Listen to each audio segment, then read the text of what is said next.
Oh shit. What's up, everybody? Welcome back to My Twisted Lyf of Poetry. I am Poetry. You are here for season one of Handmaid's Tale review. Y'all know the season starts tonight on Hulu.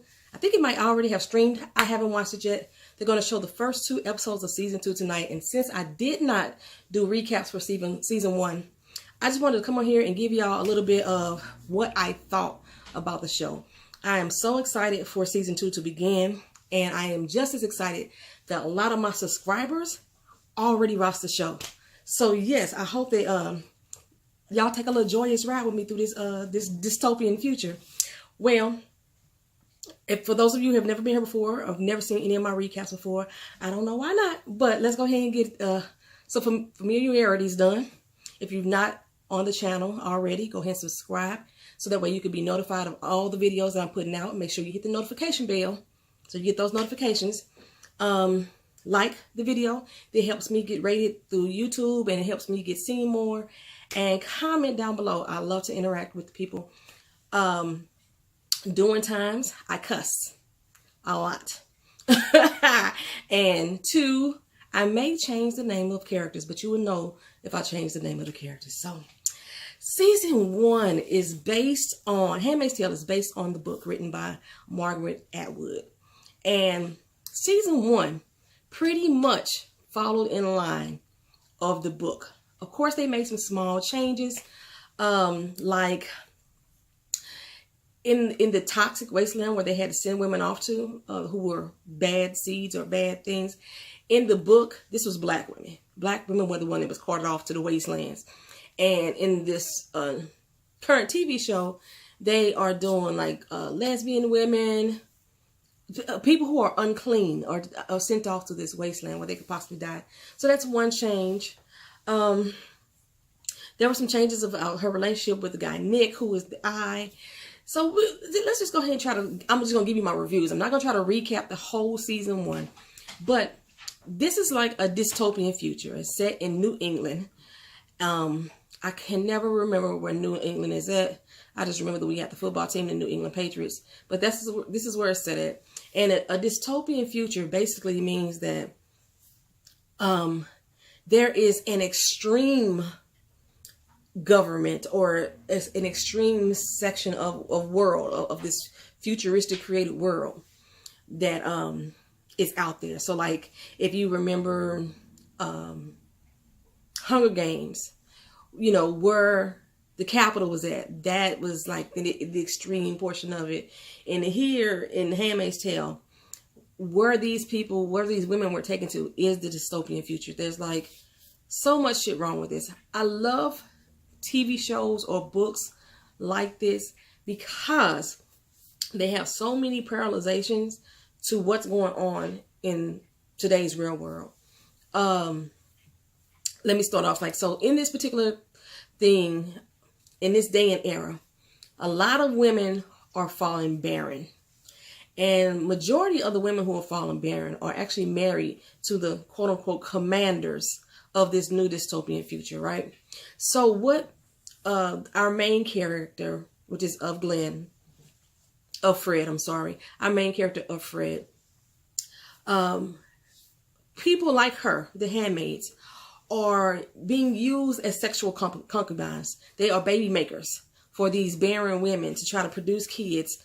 So, you know, that's pretty much what they are. They're there to fuck. That's all that they're there to do. And they got to go through this like really strenuous mental and physical beat down by these aunts, like Aunt Lydia and things like that, who cattle prod them and make them feel ashamed of themselves and things like that. So these are the type of situations that we're dealing with. When we first start off, our main character, why can I not talk? Our main character, of Fred, I think she pronounces her name Alfred on the show, but it's Fred. Whatever the commander's name is, the girls are named of that person. So there's of Fred and there's of Glenn, you know, things like that. So that's how these women are identified. So if one woman dies or what have you, or one woman gets replaced, whoever comes in next, they take on that name. So when it starts off, I'm not exactly sure what time frame that we are in when we first meet a Fred. Because when she comes to this house, we learn that she's not the first one to come there. And we learn this is not her first house that she's been to. So we do some flashbacks back and forth to like get a build up of their history. We show her running, her and her guy and the child. They're speeding through the woods and somebody is chasing them, and then they crash and they run off into the woods, and then she's running off with the little baby Hannah, and you hear gunshots. So you think that he is dead, the guy, her husband. And that's something that's also different too, because her mate in here is a black man, which in 1985 Margaret Atwood didn't write that. But I love the way that they are trying to really fit that in today's timelines, right? So what they are doing, they are capturing women like of Glenn because they had babies within the recent years. Any woman that had them in this certain time frame, they were going to tag them like little cows or pigeons do, you know, when they captured by zoos and farmers got to tag. They are tagged by their ears and everything. It's to show that they are fertile. And there's just so much going on in this. One reason why I say that it reminds me a lot of what's going on today and what could go on today. Because the women, they kind of woke up and this Gilead was happening. And basically what the Gilead, I believe I think that's what the Gilead is. It's basically saying that, okay, women have no freaking rights at all. None. Not even the ones that's married to the commanders really got any real rights, you know. They start off with June, which we learned June is of Glenn's, I keep calling her of Glenn, Alfred's real name. And she was with her best friend Moira, which is the black girl that was from Orange is the New Black. Yeah, I love her as an actress. So they were together and they were at this coffee shop, and she gave them their debit card and her card didn't work. She couldn't figure out what the heck was going on. And the way that the males were treating them in there, the fact that they didn't have any money and there was no guy around to help spend the money for them, they was like, what the fuck is that about? You know, I got money, you know. So their money was first cut off. Then they learned when she tried to call the bank and she was telling her dude about it, she learned that they said that she cannot use her own money. If there was not a man that was in her life to give her money, then she was not allowed to have it. It's like, what the fuck? How did that happen, right? She goes to work one day and all the women are getting fired. I'm saying, so y'all see what I'm saying? They're trying to control what women are doing. And what's crazy about this whole thing, because like I said, I'm not going to do a recap. What's crazy about this whole thing, a woman came up with this idea. Of Fred's wife, Mrs. Waterford. She had me hating her. Then at some point I felt pity for her. And then I went back to hating her once I learned that she is the one who came up with this idea of this dystopian future. And she sold it to her husband and the other guys. They created their own new religion. People who were gay males, who worked in abortion clinics, or who were a Catholic priest or any type of in the ministry, I believe anywhere, they all got killed. Women were not allowed to watch TV. They even banned reading.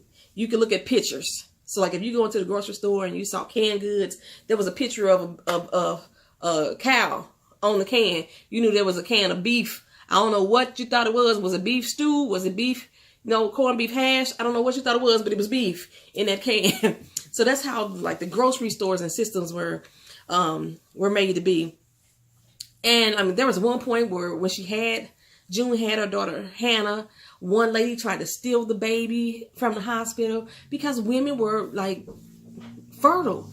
I don't remember. If y'all remember, explain to me why the women were fertile. I read the book and I saw the whole first season, and I cannot remember why these women became fertile. And it wasn't just a United States phenomenon. Mexico was going through it. A lot of places were having this sterilization of women where they can't have babies. At first I was thinking it was the men and they had some shortcomings with the Cummins. That's what I was thinking. But yeah. So we get her with this, Glenn is taken to this new family, the Waterfords, where Fred Waterford is one of the main commanders, and his wife. Yes. They need a baby. The last one didn't work out, and she didn't give one to the last person that she was with either. So, you know, they move them on to a new people. And there's another woman that's there that's called a Martha. I cannot remember what the Marthas do either. They cook and they clean, but I can't remember why the Marthas have that position.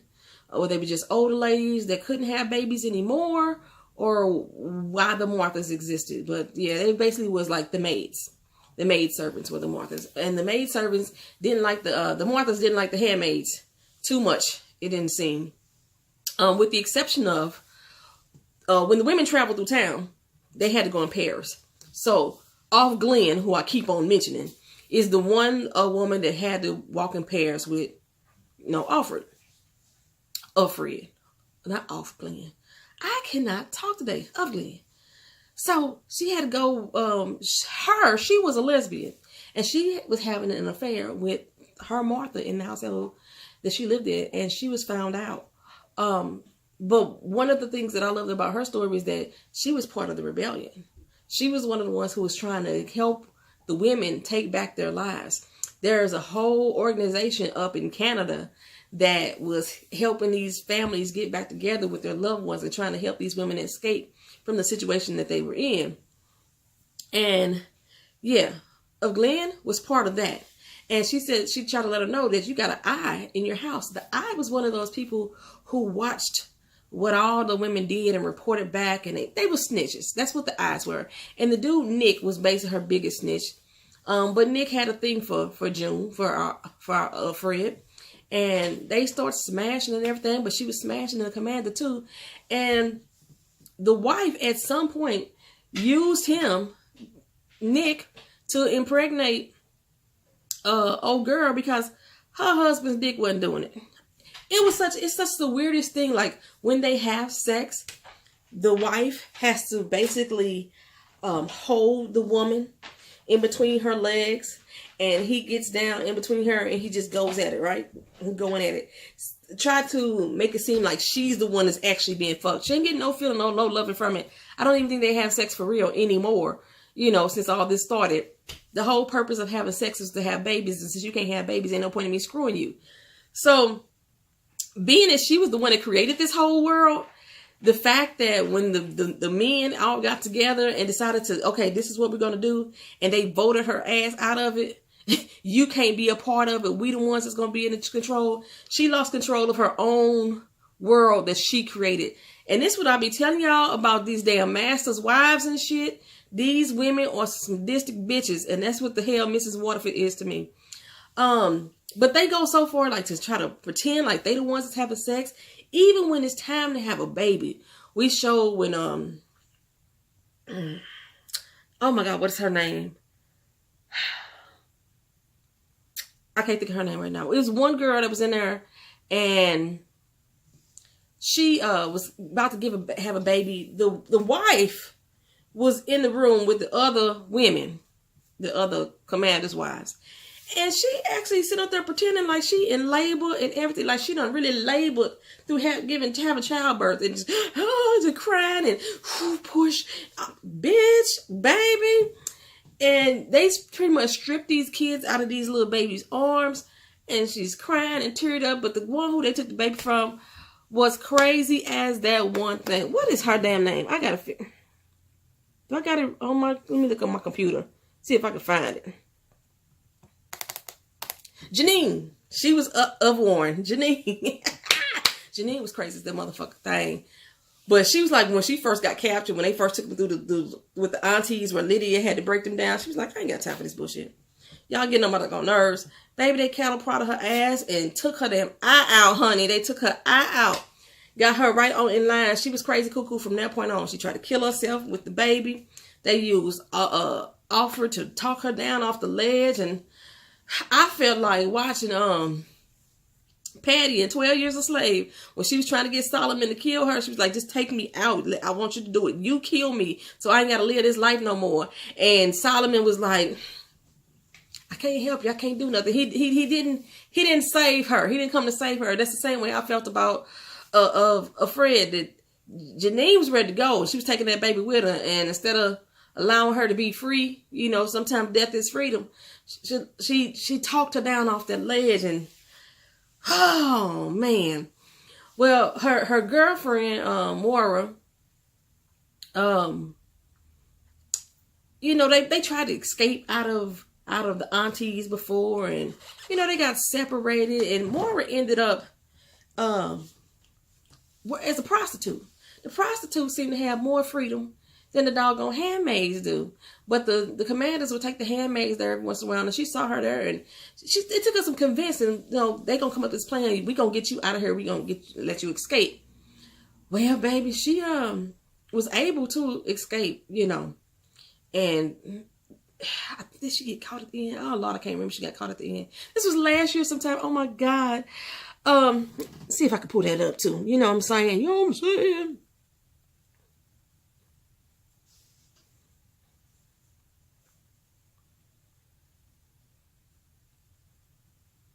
More.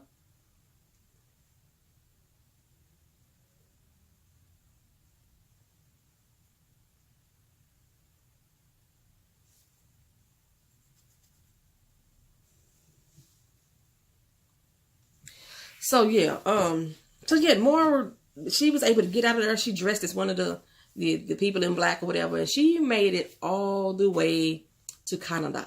When she got to Canada, she was reunited with June's husband. He had listed her as a family member, so she had somebody to come home to. So they done made it to Canada, and she told him last that she knew his husband, his wife was still alive.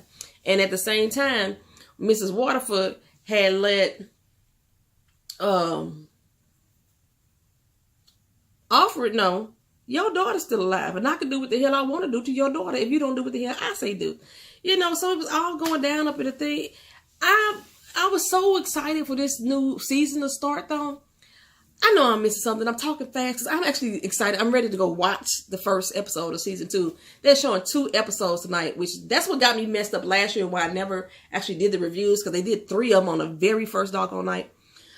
So I'm excited because season 1 was the entire book. So from season 2 on, this is a whole new world that's being created, because there's nothing left of season of the book to talk about, because everything that happened in the book happened in season 1, and they added some extraness at the end too, because girl, Alfred got caught her doggone self at the end of season 1, and she was like, I'm ready. Whatever y'all got for me, let's get it. You know what I'm saying? So,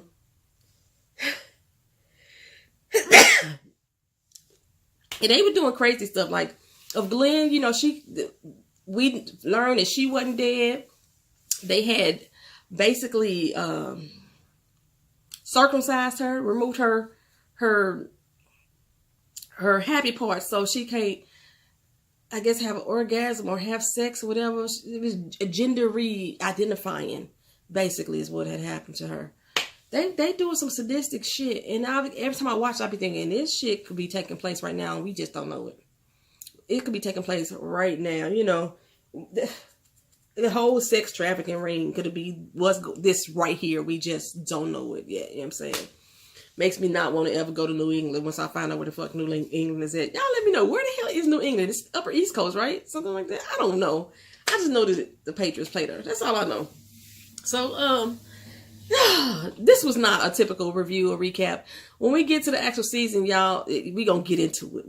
I'm gonna watch episode 1 tonight, and I should put that review up tomorrow. Episode 2, I probably will not watch until Saturday. So you may get that review on Sunday, and then I'll be caught up because I still have to watch 3% as well. And that starts Friday. So yeah, just thank y'all for listening to my ramblings right now. Let me know how y'all think about this episode. Let me know what you guys are expecting to happen in episode season 2. If you've seen it already, don't spoil it for the rest of us.